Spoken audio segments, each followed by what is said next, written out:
All right, y'all. So I want to spend a few minutes talking about today's workout. We have a at-home variation of the CrossFit Hero workout, Rich. So it starts with 35 dumbbell or kettlebell alternating squat snatches. So these are a pretty demanding movement. So make sure you're really warming up the hips and ankles especially. A lot of people when we're doing snatches really feel the shoulders and they really spend a lot of time warming up the shoulders and kind of forget about the hips and the ankles. And the hips and the ankles are so huge in allowing ourselves to get more upright so we don't put these weird demands on the shoulders. So in the warm-up, make sure we're focusing on that. This is going to be with a heavy dumbbell. If you only have a medium dumbbell or kettlebell or the 35-25, we're going to change that number from 35 to 50. This should be something where gun to your head, maybe you could go unbroken, maybe, but you're probably going to be breaking this up more likely into somewhere between like 2 and 5 sets. Then after you get your 35, it's the one and only time we're doing the alternating squat snatches. So then you're going to move into 10 rounds of 10 pull-ups and a 100-meter run. What I recommend doing is setting your pull-up number each round to be at a minimum a third of a max set. So the best pull-up people in the gym, it's going to be more like it's going to be more like a fifth or a sixth or a seventh of a max set. So make sure at a bare minimum you're looking at a third of a max set each round to chip away. If you're someone who's beyond that point, then probably going unbroken the whole time is going to be the way to go. And if you're someone who's about at that third number, then probably breaking this up into 2 sets, especially at the beginning, and kind of winging it as you go.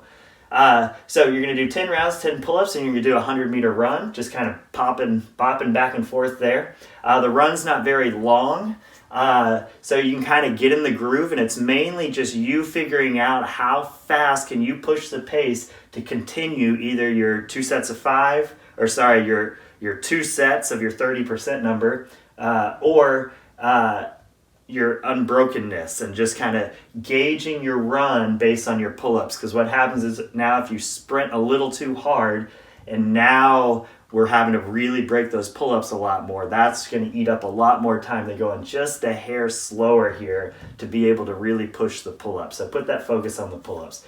Once you're done with your 10 rounds there, then we're going to move into 35 alternating hang squat cleans.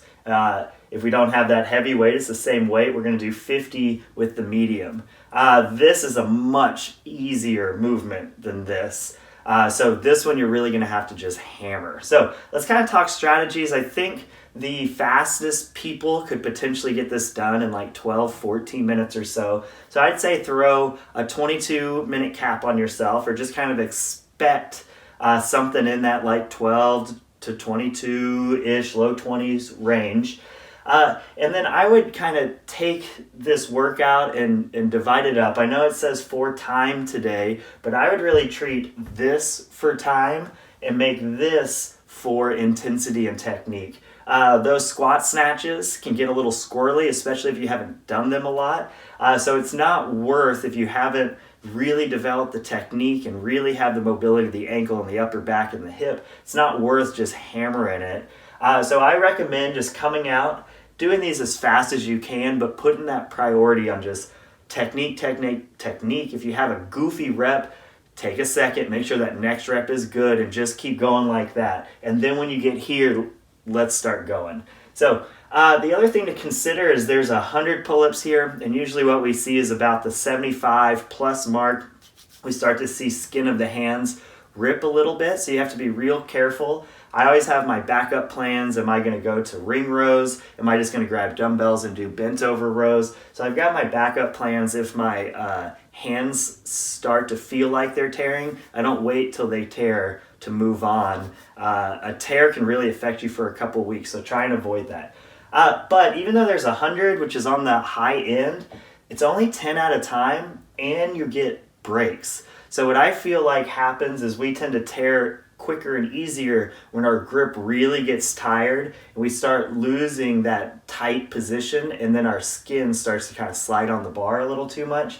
And because we're having, 30 to 45 second maybe breaks in between our sets here, I don't think skin's going to be as bad as it would be in other situations, but still something we need to consider. Then when you get here, these are going to burn, but this is going to be light. It is a lot of reps, but it is light. You're just going to have to get in the groove and go. The plan should be try and go unbroken here, and it's the last thing you're doing. We don't need to save grip. You change hands every time. It's going to be more just the legs burning. And if grip is a factor, then, put it down and try and get right back on it. It's the last thing. But this looks like a fun one. Make it look good. Attack. See y'all soon.